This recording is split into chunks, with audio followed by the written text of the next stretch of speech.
जी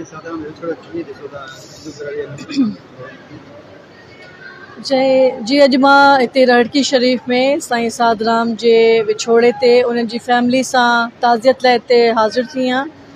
ऐं साईं सादराम हिकिड़ी अज़ीम शख़्सियत हुयो, अज़ीम इंसान हुयो।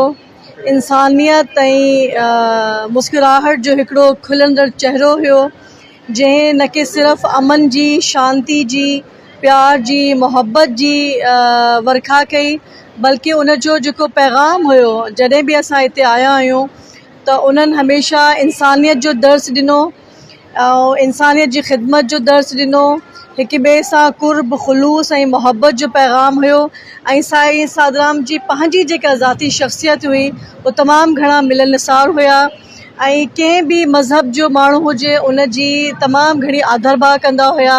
अॼु असां उन्हनि खे हिते श्रद्धांजलि पेश करण जे लाइ हिते हाज़िर थिया आहियूं, उन्हनि जी फैमिली सां, उन्हनि जी भेनरुनि सां, अमड़नि सां गॾु आहियूं।